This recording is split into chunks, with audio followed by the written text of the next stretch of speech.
You're listening to the Jewish Entrepreneur Podcast with Debbie Sasson, episode number 178. Welcome to the Jewish Entrepreneur Podcast. I'm your host, Debbie Sasson.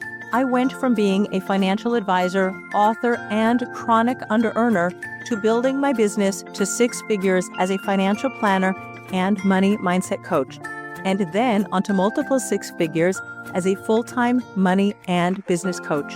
I help entrepreneurs create money-making businesses and build wealth using sales and money mindset strategies and in alignment with authentic Jewish values. Now, let's dive in to today's show. Hello, my friends, and welcome back to the podcast. I'm recording this introduction for you from the Grand Tetons. I am here in the mountains with my husband. We're on a little holiday. It's been quite a year or even like 21 months in Israel with the war that's happened with Gaza and then Iran since October 7th, 2023. And we took some time out to be together, just the two of us. We're in the mountains. We're surrounded by fresh air, wild animals. Yesterday, we were on a river cruise on a raft, and we saw many bald eagles, osprey, and it's just been a time for us to unwind, relax, and enjoy the stillness of life, not the hustle and bustle, not the AI that we're going to be speaking about today in this interview with Shira Simmonds, but just time for us to slow down and be together and reconnect with nature, reconnect with each other. And while it seems that what I'm doing right now on holiday with my husband is the polar opposite of artificial intelligence, I think that the balance that we have, the work-life balance or work-life harmony that I like to say, is really where you have that sort of secret sauce.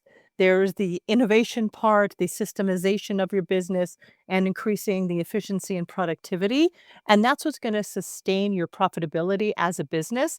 But in order to do that over and over again and really have that clear head to focus and grow your business, become more profitable, and focus on your clients, your audience, your people, and what they need, you also need a pause. You also need stillness. You need time to unwind.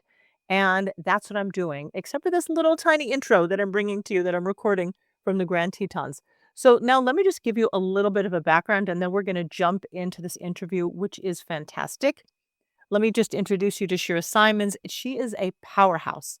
She's a tech entrepreneur, and she's built not just one successful business, she's built two successful companies. She's the CEO of SSS Digital and the founder of Smart Reach AI, where she uses data and automation to drive sales and scale growth without losing the human touch of her business. And in this episode, Shira and I are going to speak about the real journey of building a business.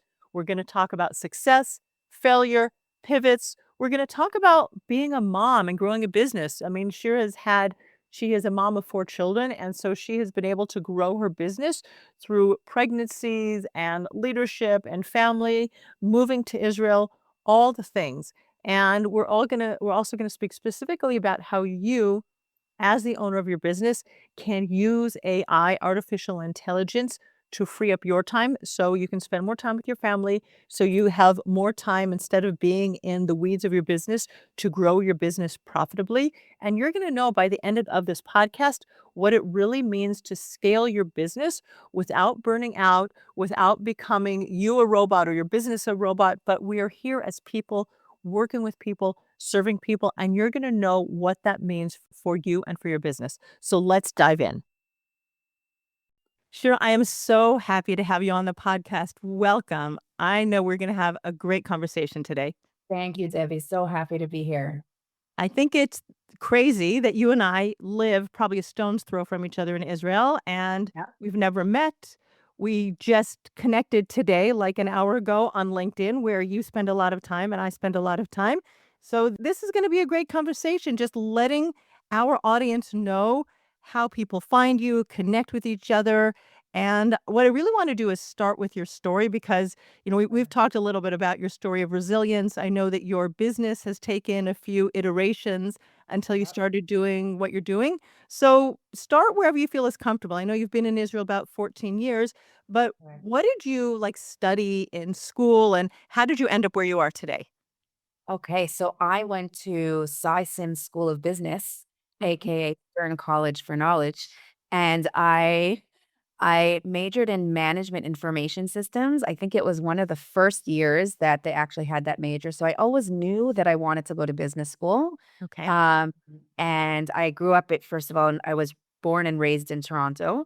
Mhm. I always knew that I kind of wanted to move away from Canada and on get my way to Israel. And I thought that being in a Jewish university would be probably the best step for me.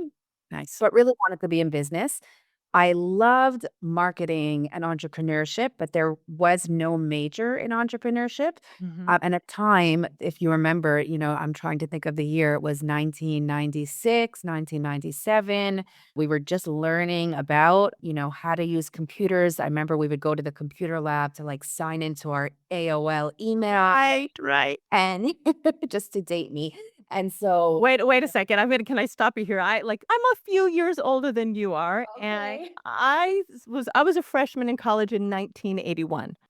I thought in my freshman year I took a computer programming course. I learned Pascal, Okay. and I really thought that I would Cobol. I never progressed Yes. past like the second class. I was like, no, no, this is not for me. But I worked in the computer lab, right? There was a lab and Yes. there was no email at that time. Yeah, and I used to work the graveyard shift because it was like Oh, great money at that time. You'd get, right. paid, I don't know if it was time and a half or two times. So, and we had those dot matrix printers and I would be the one to, help people unjam the printers when they wanted to print something out. But listen, computer labs have been around for a long time. And yeah, so I was there before you. You were still in diapers. Funny though, I do have to say because my bat mitzvah, so kind of my entrepreneurial spirit, I would say, came from my father. My Mhm. father has his own company for now over 40 years. Yeah. Um, and he actually got very early into computers. His business is buying and selling computer systems and servers. And so at my bat mitzvah, it was like the new thing. My dad brought these huge computers and he set it up that everybody would find their table by typing in their name Wow. and then show them their table number. And that was like this huge revolution, right? And so everyone, you could see that nobody really knew how to type. They were like looking for their I love it, I love it. Wait a second, when was your bat mitzvah? Tell me the year. gosh, okay, I have to think back on the years. It was also in the 80s. Yeah. I was born 1976. Yeah. So it So listen, I grew up in Los Angeles, and I worked in my cousin's electronics shop. First, I used to work over the Christmas season, and then I graduated to also working there during the summer season. But back in the day, which was the 1970s when I was working there, because I went to college in 81, like, we were selling the first Macs, the Apple Macs, the 486 and Commodores and was it Texas Instruments? I don't know, but, like, really those early, computers Yes. back in the day. So, Yes. I had a little bit of a feeling for it, a hush for it, but it was never something that I decided that I wanted to go into. But yeah, listen, business is in my blood since I had a lemonade stand as that 8, 10-year-old kid. I've been a businesswoman since forever. Me too. So I could start even earlier, to be honest. Like it's always been in my blood. So, growing up in Toronto, I always, first of all, I was a competitive gymnast, but I was also religious. So it was really difficult for me. I was always just very competitive. A big part of my early life from like age 3 to 16 was gymnastics. Mhm. And when I wasn't able to compete anymore because it just wasn't sanua for me to be in a leotard in front of all the men. Right. It was very hard for me to stop. But I decided, you know what, I need to do something with my time. So like I became a telemarketer and I would sell like windows and doors. And I still remember I was 16. I remember my speech, my script is like, hey, we've been on your, property and surveyed, and people would start screaming at me, you are on my property. And it was like such a hard job. But I was the top seller and I just at 16 and I loved it. And even before that, like my grade eight, we were from Toronto, so we say grade eight instead of eighth grade. So my grade eight class, didn't have enough money. We were like the first year of a school called Nitzivat Torah. It was the first year we were like that guinea pig year, Mhm. and we didn't have money for our like graduation trip. So I contacted wholesalers and I found like flowers that I could sell every week for Shabbos. And then I found, different like knickknacks and stickers. And I just went on this mission to sell as much as I could. So we were able to go to Washington, D.C., which was a big deal Wow. for Torontoians to go there. So I always loved, even though I grew up very comfortable, I was very blessed. Mhm. I never needed to make money, but I always loved the feeling of making my own money. I Yes. remember when going back to my bat mitzvah, like we went to New York. It was a big deal. We went from Toronto to New York to find my bat mitzvah dress, and we went to Bloomingdale's, and this Ooh. back in the day was a big deal. And I think Bloomingdale's closed down, like, right? May they rest in peace. I think they might have, you know? Listen, if not, then everybody listening should just, like, forgive me, but I okay, let me but a know. lot of stores, a lot of, like, those stores from back in the day because of Amazon, listen, Jeff Bezos also saw an opening in the market. They haven't survived. Yeah, they're online because I'm looking for my wedding for a dress, and I believe I was on Bloomingdale's website. But anyway, when I went to Bloomingdale's, I remember there was a dress that I loved. It was like those little tears. I mean, it was so in style, polka dots, and it was $99. And I remember being so acutely aware of just how much money that was. And my mother's like, but it's your bat mitzvah. I'm like, Mommy, don't spend that money on me. She's like, "It's your bat mitzvah, darling. Of course I'm gonna spend it." And I remember feeling like, "Well, that's just a lot of money. How many hours would I need to work to make that money?" And like at 12 years old, that kind of clicked in my head, and I was like, "Wow." Wow. And like it was a very interesting conversation. My mother still remembers it as well. It was kind of the beginning of my money journey, of really like understanding the value because $100 back then was a lot of money. And I Yeah. thought she was crazy. And she's like, no, it's your bat mitzvah. We're going to spend it. And from that moment on, I always like loved the drive of making my own money. So when Mm. I fell into business school, I mean, I didn't fall into it. I really wanted to be in business school. Mhm. Um, I realized that computers was going to be the thing, and I loved it. I hated programming, hated it. I mean, Okay. I could literally cry through my programming classes, but Mhm. I loved finance and I loved accounting and I loved my marketing class. And it was the first time, like I really struggled in high school in terms of getting good grades. I don't know if I just was a different kind of learner, but only when I went to university and went to business school did I thrive and like really do well. And I just loved it. I was so passionate about it. I couldn't wait for my classes. And I've always just wanted to build and build and build and solve problems. So that's kind of the start of the journey. And then I got married in 1997. My husband was in a special program with the Technion. And so that's one of the reasons I went on my first date with him is because I knew he had to move to Israel and I knew he Nice. wanted to. So we first moved to Israel in 97, literally the day after our last Sheva Bracha. And my husband was in medical school. And so I had actually been accepted to Bar Ilan's first or second year of their international MBA program. Mhm.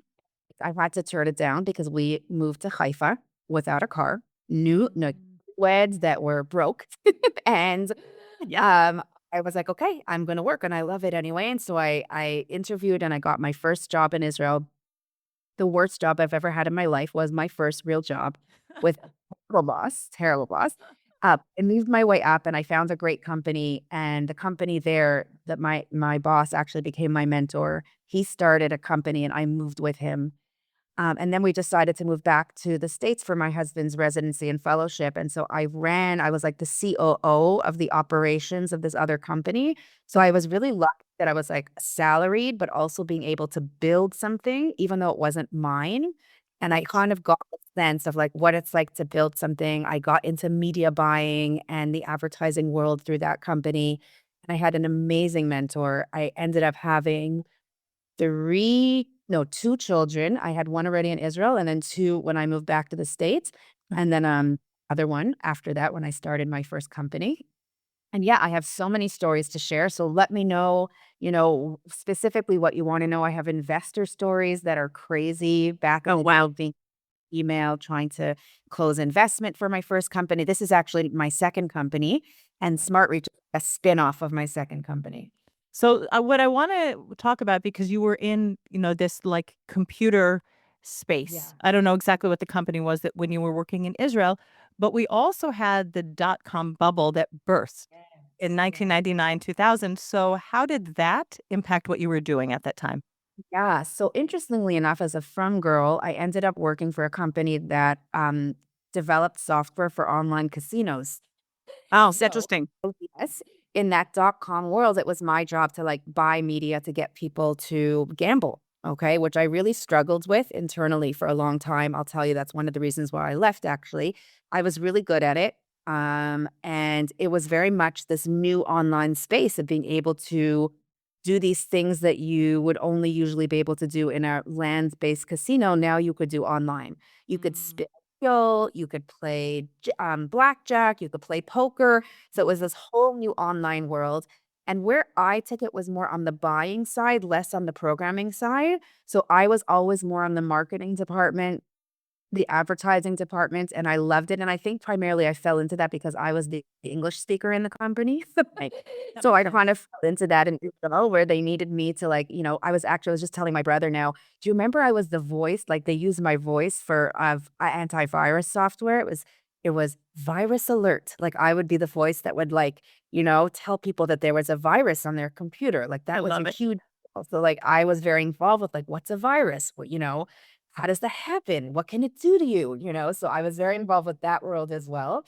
And then Wait, before you go on, I just want to ask you to clarify Sure, something that some of sure, my listeners and even me, I don't understand it. So I want this clarification. sure. When you say buy media, what does that Yes. mean? So it means to buy online ads. Okay, Okay. so if Like you what we go know is like today Google ads, something like that? Google Ads, we didn't have Facebook then, but it was like on different websites. So if you go to like any publisher's website, any news site, any media site, any game site, there's ads. So it Mhm. was my job to figure out. I had a budget, where it was going to allocate the budget, where we were going to get the highest ROI. And I created a whole, and then technically I did work on the behind the scenes there because I created a whole platform that enabled me to measure the ROI of all of those ads and make the right decisions that didn't exist. And so I kind of created that on my own because it was very hard to track it. There wasn't all this tracking software that's Mhm. available now with ads. All I was able to see was maybe that they clicked on it and maybe that they purchased. So from there, and then it's also about, understanding the messaging behind your ads. Why is it driving conversions one versus the other? And I just love that. Also just loved the analytical side of it, which I've always been that kind of mind. It's funny because I really suffered through high school math, like suffered. One of my best friends used to tutor me. And I mean, I would just like maybe get a 60 and pass. But when I went to university, my math skills were on fire with money and with business and with understanding analytics. You And said it's you so said you liked accounting, and I'm like, "Really?" handing money in, money out. But I also really love understanding analytics. Like I love it so much. Like really understanding what is converting, why, what's the makeup behind those numbers. So that's kind of where I fell into. And then I left that company. And I think one of the main reasons, like I said, is really I was struggling internally. We would get emails from people saying like, I just gambled my child's college funds and like Mhm. can't buy shoes. And I remember coming home and crying to my husband and being like, I cannot be a part of this, my neshama. There has to be a better way to use my skills. And so I was actually pregnant with my fourth daughter. I was in Target watching this woman in front of me that was like holding her child and like digging into her diaper bag to find her coupon. And I remember thinking there has to be a better way. And I thought, imagine if she was holding her baby and her cell phone. And I said, imagine if her coupon was on her cell phone. And this was again pre smartphone, very early days when there was just text messaging. And I came up with this idea. Imagine if brands could communicate with their audience directly into their hand on their phone. Wow. And so I started my first company called Ping Mobile. And I did kind of the same thing. I developed the concept of the technology, like how the architecture I wanted it to work. I knew how I wanted it to work. I didn't know how to program it. And I had no money. I literally took all of our credit cards and I maxed them out. And I hired someone in India. Don't remember how I found him. It was awful. It was an awful experience. Now I have a team in India that is amazing. So it's like I really learned a lot about how to find the right people. Did Fiverr exist or Upwork exist at the time? Yeah, 2003, 2004. So I don't know if Upwork existed. Maybe it did. I have to check and see. I don't remember how I found them. And so we built this technology that enabled you to send a text message, a brand to send a text message.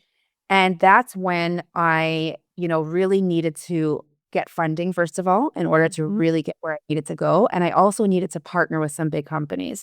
So I partnered with a huge cable operator called Cox Communications. I think they're the second cable operator in the States. And my concept was that when you're on a TV commercial, like a Mhm. TV ad, right? You're not able to track really who individually is actually engaging with that ad. There is no engagements, right? You're watching it and you make a purchase, maybe it like, Kind of subliminal like a podcast. I'm just like gonna pipe in there. Nobody, hey guys, review the podcast. If you like this episode, Exactly. review it because I don't know you're here. Exactly. So now imagine on a TV commercial, it could say, hey, take out your phone and text KFC to 74642 and get a coupon on your phone. So now, for the first time, you were able to take these commercials and we were able to, and again, behind the analytics of it, now I was able to show Cox how many people are really engaging at 7 a.m. versus 7 p.m., right? Mm. Who's actually very interested in this offer. And these were big, big companies that we were able to do this for, like KFC and Wyndham hotels, and like I really developed all these relationships. But I remember with my partnership with Cox, like they really wanted to come meet me and they wanted to see my operation. And I was in my basement. And I was like, shoot, what am I gonna do? So one of my partners had this company in New Jersey, a little further away. And I said, listen, can I pay you to rent your office space for the day? And they were like, listen, Shira, we've been working together for years. Just come. And I have your secretary, like, and I set up, all these banners in the conference room. And they're like, yeah, sure, no problem. So me, my cousin, and my brother went to the office. They worked in an office. I set up family pictures. Okay, as if it was our office. Our receptionist knew me and directed them to the boardroom. So they came like, hi, we have a meeting with Shira. There was a Ping Mobile sign on the Oh my door. gosh. I love it. Like You're ballsy. I love it. I love it. it was crazy. And there were banners and there was like flyers, whatever, one sheets on the table, on the conference table, and it literally looked like our office. And yeah, I handshook and signed the deal there that day. Amazing. Yeah, so crazy stories like that I had to do to kind of make myself seem bigger than I was in order to get to where I needed to go. I love this. So there are two things I want to talk about. One of them is just you and your husband agreeing to put all of this debt on your credit cards, which I have no thoughts about whatever. I am 100% neutral on debt. So we're going to get back there. But I just want to talk about everything that you did, the action that you took, the boldness that you took. And I was on Instagram last week. So that we're going to connect the dots here. And Sarah Blakely, whom I love, for anybody who's listening and has never heard of Sarah Blakely, you've probably heard of Spanx and maybe now Sneaks. And I'm like fangirling these sneaks, even though I know that, like, where am I ever going to wear them in Israel? But Sarah Blakely, back in the day, made some very bold moves. And she was just talking on Instagram about how she paid her friends to go into maybe Saks Fifth Avenue, maybe it was Bloomingdale's, to buy her Spanx just to increase sales and the ballsy things she did. And then on Sarah Blakely's feed, because she asked, like, what crazy things did you do? Simon Sinek popped in, and he has, if you go into YouTube, it starts with Y, and he has books. He said he did reverse sales in airport bookshops, meaning he went and left his books in the bookshops in the airports so that people would see them and buy them. Because you get a lot of business people traveling through. And the only thing I'm wondering, and you're probably like the dots are clicking, you're connecting in your head. I'm like, but there's a barcode and it's not going to be in the register. How do people pay for it? But this is like back in the day when probably pre-barcodes, or there was such, problem that they just looked on the back and said, okay, give me your $20 and I'll give you 5 cents. Right. And I was like, yeah, these are the things when people say to me, some of my clients, like, but what else should I do on marketing? I'm on LinkedIn. I'm doing everything I can. I'm like, Yeah, are you really doing everything that you can? Have you gone into the airport with your books? I mean, I wrote Right. a book and left them there. Yes. Have you Yes. paid people or, asked people, "Can I use your conference room to pretend that I'm a real business?" Right? So I just love this. I love this story so much. Now let's get back to your credit card debt. Okay. It was something that I really learned from, okay? And I promised myself so 2 things that happened with money with my first company Mhm. is that I did that and I put myself in a very bad position. First of all, just to answer your question, my husband, he's always been my number one supporter and Mhm. I'm his number one supporter, you know? So like my investment was in him. I worked day 1 of our marriage. He didn't earn a dime for 10 years of our marriage Yeah. because he became a neonatologist. So through the pediatrician residency and neonatal fellowship, I mean, he was making nothing. Right. I think maybe for 7 years.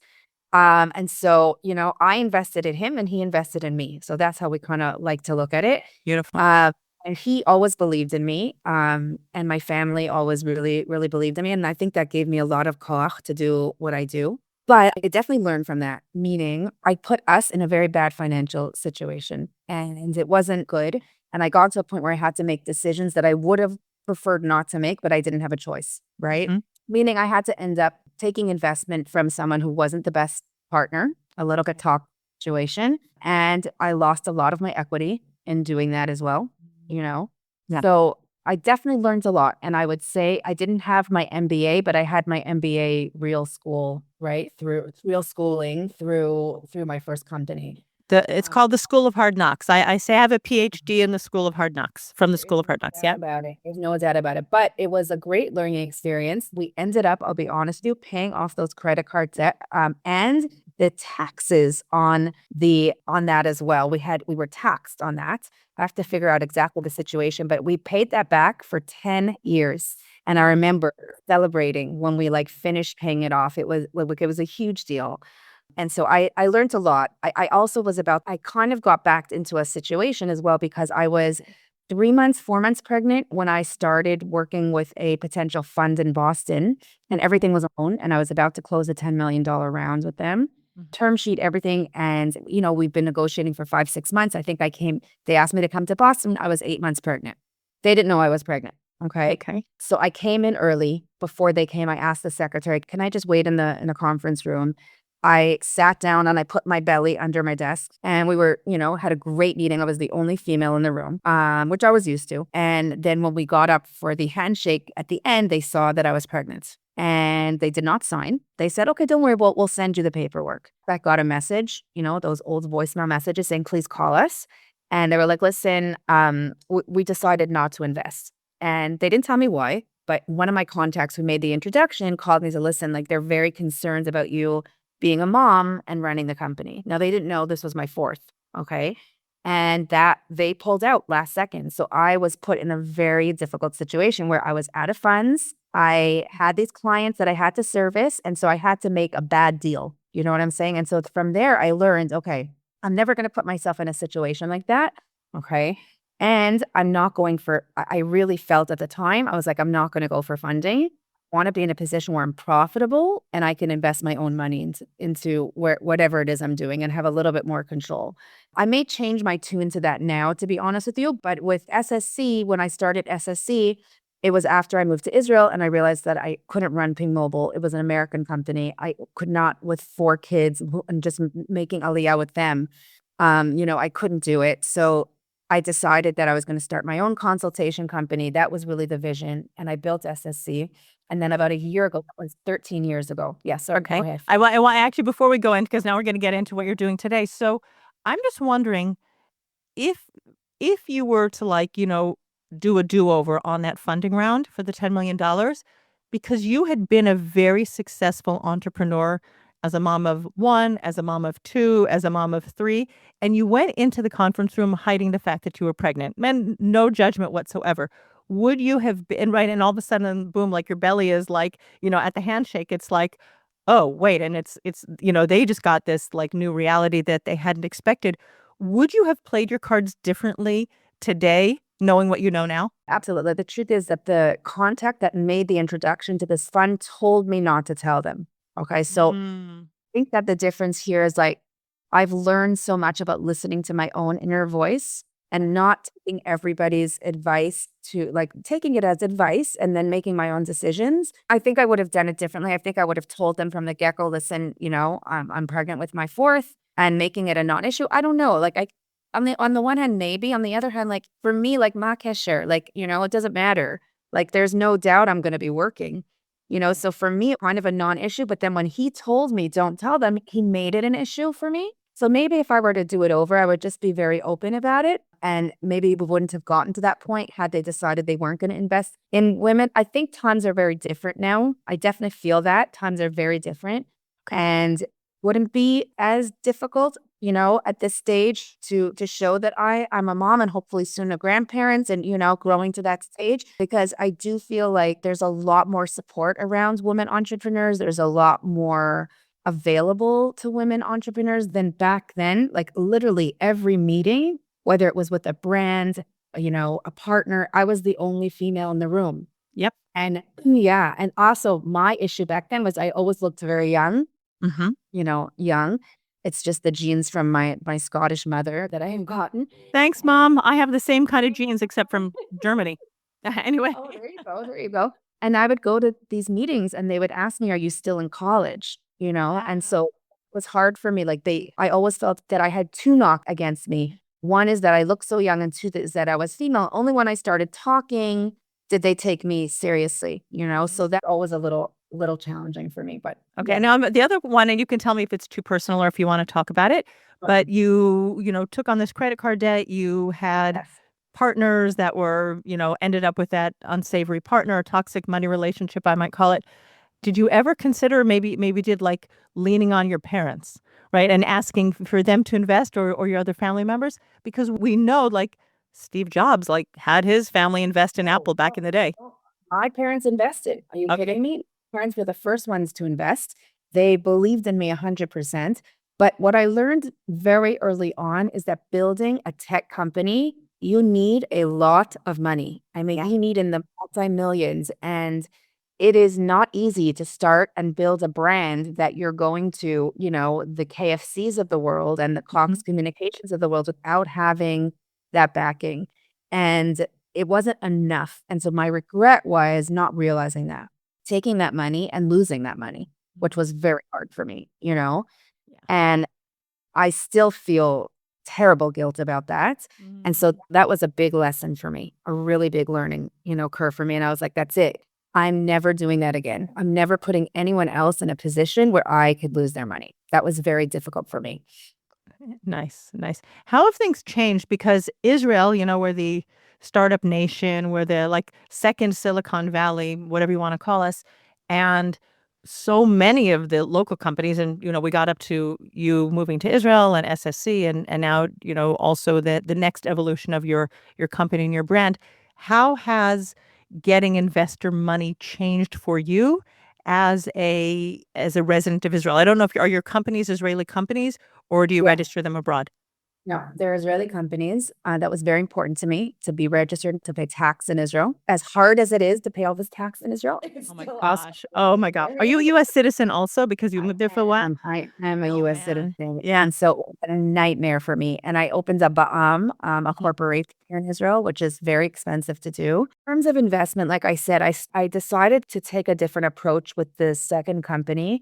And at first, my vision was I'm just going to consult. I had a lot of companies that I knew that I had, built relationships with. I think that was also one of my big assets was my relationships that I had, even in Israel. When I was in the media buying world, I like really just built all these relationships. And so a lot of them just said, hey, Shira, can you help me? Can you help connect me to these people? And I realized, oh, I could be a shotgun for businesses. That was Like you and Hillel Fold. That's what you do. You just connect people. exactly. I loved it. And I helped them a lot and I got paid for it also, which was great. And I Nice. was like, okay, I'm not going to bring anyone else in. I'm just going to be me. And very quickly that evolved. I also learned that I'm never going to say never, because I was like, I'm never going to do this again. And I realized, what, if I do it differently, I can do it. And so I did it differently. I hired first people, a few team members in the Philippines. And, more companies started asking me to help them. And it just by word of mouth started growing.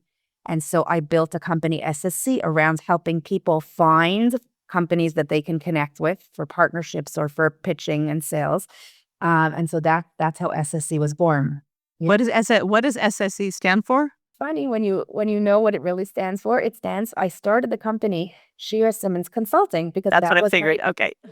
that was my first gig. I was like, I'm Nice. just in a company here in Israel. I'm an English speaker. I have all these American relationships with major brands. Like I can help a lot of companies. And so Yeah. that's where but then it quickly evolved and I only hired people once I had profit to pay them. Mhm. And so I decided I'm not going to go for investors. I'm going to build just an agency, without a product. It's really more my service. Okay. That was the vision. And I ran it for 13 years very successfully. I wasn't huge, but I was profitable enough that I was able to grow. I ended up having a team of over 100 people. Can you believe that? Yeah. That's huge. How did you manage 100 people? Like that in terms of your capacity as a woman, as a mom, as a wife, right? Dealing with everything and managing a team. Where did you find it's almost, I call it like your energetic capacity to hold that many people? First of all, I have a lot of energy, a gift that Hashem gave me, and I'm an early riser and I'm a late worker. Mhm. So first of all, the biggest challenge, honestly, for me was all the different time zones because I decided that I'm going to build a global company and I wasn't going to build based on only hiring in Israel. I couldn't afford to hire in Israel. Okay. So I had to figure out, okay, how do I be savvy here and figure out how I can find great talent in other countries? I very early on stumbled on the Philippines and Mhm. I hired a general manager in the Philippines, and she actually managed a lot of my people there. So I just she reported to me and she managed the team there. I also hired a team in Bangladesh. I ended up having to fire a lot of them after October 7th, which is another story in and of itself. Yeah. I also had a manager there that was managing that team. And then I had stumbled across South Africa. And I discovered that there are such brilliant, beautiful people in South Africa that are, college and sometimes master educated, Mhm. and the salaries there are so much less. And I was able to hire a lot of people in South Africa. And I really also had I actually hired my head of people who is in South Africa, and she managed the recruiting and the management. So basically, what I did was I built a management team. I had 6 or 7 direct reports into me, and they all managed the team. So that's how I structured it. I love that. I really, really love it. So let's like zoom forward a little bit and tell me about smart AI or smart reach AI because you figured out at some point because you seem to be ahead of the curve. Like you have these visions, you see what's happening, Yeah. and somewhere you had this inspiration, or I call it a divine download, right? Like God just gave you the message that AI is the future, and that's where you are now. So tell us about your current company. Wait, do you still run SSC, by the way, before we move on? SSC owns Smart Reach AI. So SSC is like my full service division, and Smart Reach is the self-service SaaS technology company. So it's really interesting about AI. I'll be very honest. When I was cooking this idea in my head, which I had been doing for quite some time, because I'm a technology person and I'm a service person, I'm kind of like that interesting mix. So I've always been cooking like I realized that, having 100 people, this is not scalable. Like what were most of the people doing? They were called the manual research team. They would be going onto every prospect's website and checking, are they B2B or B2C? Do they have X number of employees? How many people do they have in this department? It was not scalable. And every time I brought in a new client, I needed to hire a new person or two. And we could only find 100 a day because how many websites and data points can one person find in a day? Hmm. And so I was cooking this idea out of a problem that I was having. Like, there's got to be a better way. There's no way that I could scale this company to where it can go and do this research that I need to do. And it was before AI. I really was thinking about this for 6, 7 years already. How can I do this? And I decided actually at the beginning to do some deep analytics. Like I had at that point sent over 25 million cold emails. Okay. Just to give you a sense of like how many we were sending. My And mind boggles. yeah, 25 million emails. yeah, because we had many, many clients. Okay. We had a lot of clients that were sending at least 5,000 a day, some of them. Okay. So it was a tremendous amount of emails that we sent. And I realized, being the analytical person that I am, that I was sitting on this gold mine of data. Mhm. And imagine, and I kept saying to myself, because I have a team also that was doing this manually, optimizing and looking at, okay, where's the, highest conversion rate? What's the best subject line? What's the best messaging? What's the best audience that's resonating with each of this messaging? And I realized that a human cannot do it at the level that it needs to be done.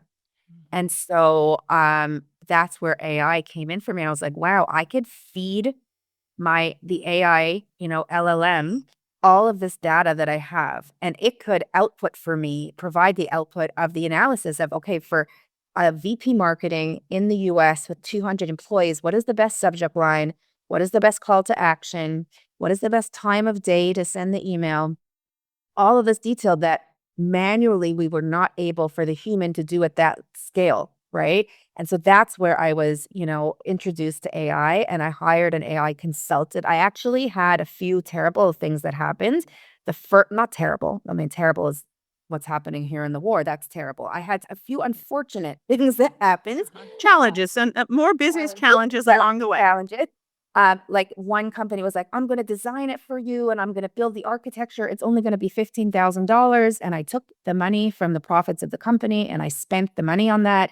And it was terrible. It was awful. I mean, they didn't deliver. Then he threatened to sue me. It was a whole thing.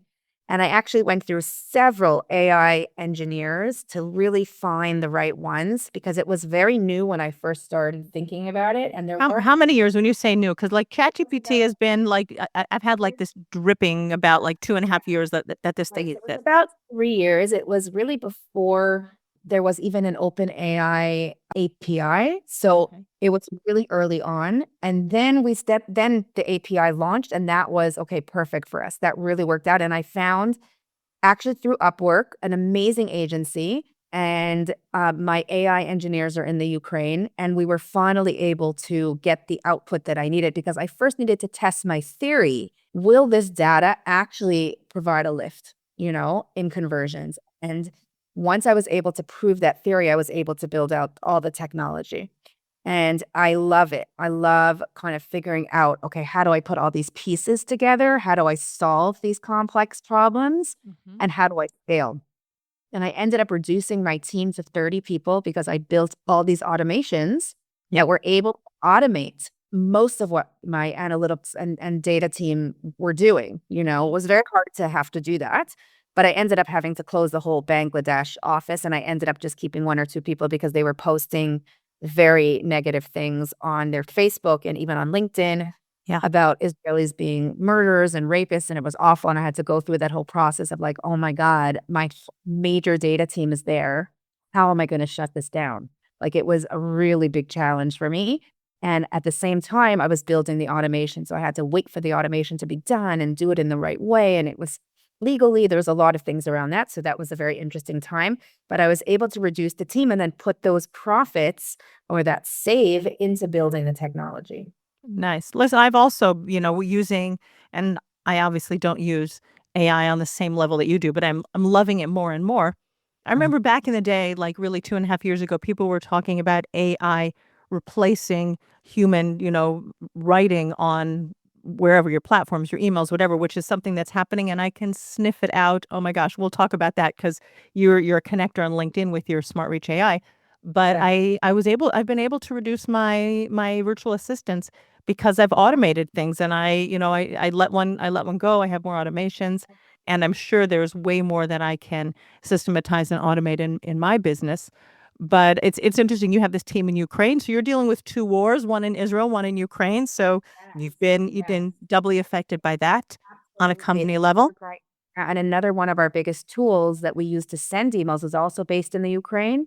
So we had some major issues when the Ukraine war broke out, and obviously just dealing with the stress and they had to leave their homes and, just dealing with all of that in 2 countries definitely has been and now what's happening in India with there's a lot also happening in India and I have a team in India and I have one that's very near one amazing team member that's very close to the border that had to move. So, actually 3 countries that we had Oh to my go. gosh. You're okay. Well, that's definitely when we talked about expanding your Yes, capacity to lead. yes. That's huge. So let's just wrap up by talking about using AI on LinkedIn because if you're connecting and really when because I use ChatGPT. I use it for helping me to write my SOPs and automations and figuring out sometimes Zapier and things like that, so that I can get rid of Yes. right. Yes. So although there's this one little thing, Yes. I have a Kartra membership platform, and I need to do something Zapier, and I don't understand what ChatGPT is giving me. But okay, I'm gonna just put it Yes. on the side for a week, and I'll come back, and it'll all be clear. But the cadence, I just like there's this familiar cadence of like ChatGPT that like I can feel it, I can sniff it out. It's lacking energy and emotion. It feels like a robot. It feels like those iRobots that go and like zoom around your house and clean up. It's lacking feeling. Yes. So how do you overcome that with your company and the connections you're making on LinkedIn? Yeah, it was a really big challenge, I'll be honest with you, and it actually is probably why the software didn't take off right away. When I started it, there was no one using AI to write the messaging. It was kind of Right. like this new thing. So like, oh wow, it's amazing. And at the beginning, my focus on hyper personalization was like pulling things from their LinkedIn and saying, "Hey, Debbie, I see you have a podcast. I love the last podcast you just did with Shira Simmonds." Like it would pull that information and everyone would be like blown away. How did you know that? That's amazing. I mean, the initial response was incredible. And then slowly, slowly, slowly, you started to see the response rate dropping as Mm-hmm. people starting to use AI more and more. And people were getting used to the fact that, wait a second, this is not somebody that did their research on me. This is AI, right? Mm-hmm. And so I had to pivot very, very quickly and change the software. And a few major changes that I did was instead of the system, like initially I built it that you put in your prompts. So you would say, this is my company description. These are the pain points that I'm solving. These are some clients you can name drop. And the system would then create a message fully from subject line to signature, for each prospect unique. But it still looked like AI. Like, okay, what am I going to do about this? So one change that I made was that I changed it from the entire email being written by AI, meaning there has to be that human touch. So now you write the email and you put in brackets the data points that you wanted to pull it from your voice. But the AI, we're using it in a way to make each one hyper personalized. So for example, I could say, "Hey Debbie, I see that you live in Beit Shemesh and you have this amazing podcast." But for me, it would say, "Hey Shira, I see, whatever it is." But the rest of the email would be like human written. So that was one change that I made. The Mm-hmm. second one that I built in the LLM that you can edit the email and teach it your voice and your tone. Mm-hmm. And this was a big change. So you can start editing, and as you edit, the system learns how you write. It learns your style. It learns, the human aspect of it. That was a big development that we worked on. And the third is that you can also give it prompts. So you could say, for example, don't use this word. Like there's certain words that AI is always using. Okay. Tapestry. Can we just talk about tapestry? Oh, really? Oh, that's so funny. Or industry expert, or there's certain words that they're always using in the email. So code it and say, do not use these words. Ours for emails, especially on the follow-up emails, is hey, just following up. Hey, just circling back. We had to program it to not use these AI words. And we also gave the user the ability to give those prompts too. Don't use this word. Make it shorter. Give it this voice. And you could work with it to prompt it. So those are the elements that I made change, and it really, especially having that human element where you're writing it yourself and then just adding a few personalization points, that made it way more successful. Right. So I've slowly but surely, and I started with creating my own GPT for my emails, and then there has been so much improvement. Just in the last few months with ChatGPT that I haven't even gone back to using my GPT, and I will go back and and improve it as things. I mean, it's kind of funny. My husband learned C++ programming back in the day. If we talked about Pascal and COBOL, etc., and we needed to get a computer.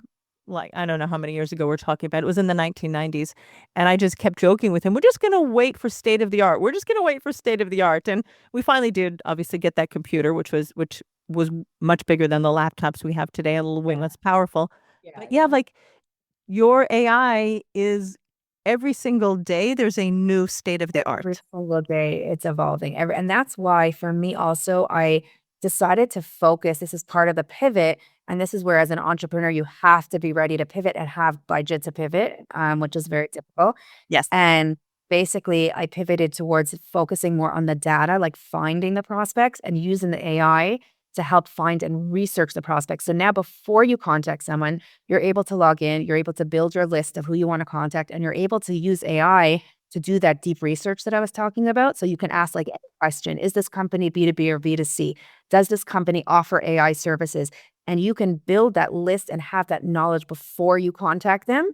Right. And that's where I feel the real value is, to be honest, right now, because everybody's getting inundated with emails. But if somebody emailed you and said, hey, Debbie, I see that you have this podcast, I have a way for you to kind of reach more people with your podcast, especially in, the Israeli market, whatever it is. And it's something that actually you would benefit from because they did their research on you, then you would respond to that. And that's kind of where my focus is right now. I think that's a great way for people, like anybody listening, just to think about your company. And rather than limiting your use of AI to writing your emails, which is great, but I will write an email and then I'll, also that we could talk about the M dash. I use M dashes. I've been using them since forever. But when there are too many M dashes, I put commas in. I'm like, and they're like, no, it's more professional. I'm like, I have to prompt that with the AI as well to say no dashes, right, right. But I'll use them because they do make sense sometimes, but not every single line with an M dash. And I'll make longer sentences rather than like the short sentences. But using it, like I said, to do research, to just figure out the next steps. What else can I do? Who's this person? Who's a good contact? Who's a great connection? And, as I said, I was able to, I haven't created a new GPT for ChatGPT, but one of the things that my previous, VA whom I let go was doing was my bookkeeping, like my receipts and my invoicing. And I just upload my PDFs to ChatGPT and it knows how to give me an Excel spreadsheet. And then my son built me a cute little program on Power BI so I can analyze my income and expenses. But I love I it. used to do it in Airtable. I don't need to do it in Airtable anymore. I just ChatGPT gives me my beautiful Excel and Excel, and my green invoice gives me an Excel. And now we can just put it in Power BI and with the press of a button, I can measure and look at my income and expenses and circumvent Airtable, which was great for the time, but I don't need it anymore. It's too powerful for me because ChatGPT is doing it for me. Yeah, I think nowadays, like in terms of leadership and hiring, it's more about how to use these tools, like just to know that these are the tools that would be best for you. And this is how you integrate them. Because you mentioned Zapier, Green Invoice, and ChatGPT.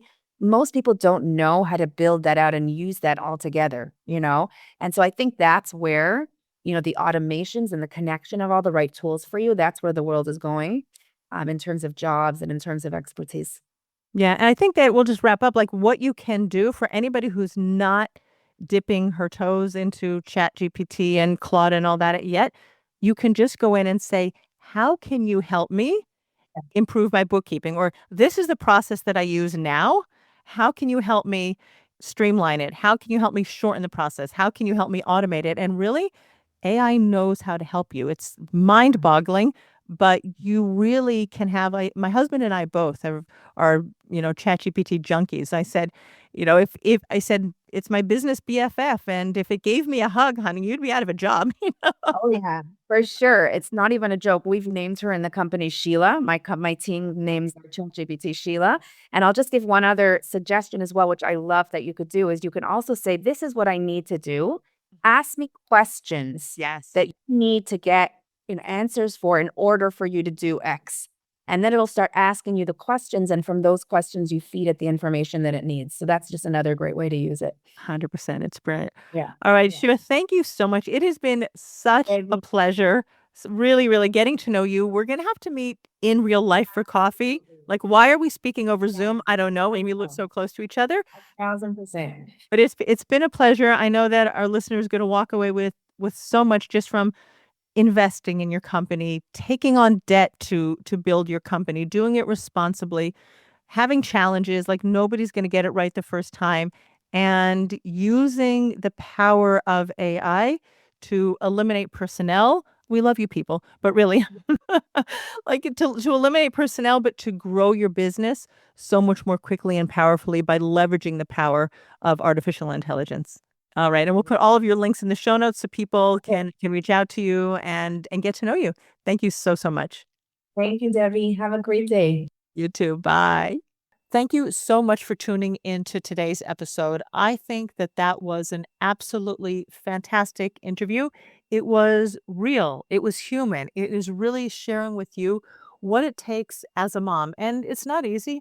I'm a mom of 8, grandmother of 20. It's not easy. There are so many people and so many things that are asking for us to give them focus and time. But I think that, you have a little bit of a better idea of what it takes to be resilient in your business, what it is to take risks in your business, how you just pushing yourself a little bit harder, being a little bit more focused and using AI profitably, efficiently, and with real focus in your business, just implementing step by step how you can use AI to retain that human touch in your business and also to grow to the next level. So I want you to write down 1, 2, or even 3 things that you are taking away from this interview. It was fantastic. I really enjoyed my time together with Shira. We could have kept talking for another hour.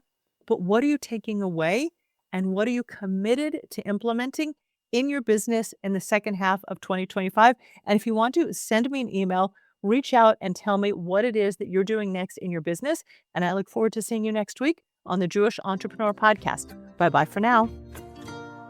Thanks for listening to the Jewish Entrepreneur Podcast. If you want to stop underselling and under-earning and close more sales, you need to clear the limiting money beliefs that are sabotaging your business growth. Head on over to debbiesasson.com/mindset and download my free Money Mindset Workbook. Uncover and dissolve money blocks like hundreds of other entrepreneurs who are now building 6, multi-6, and 7-figure businesses and creating true financial freedom.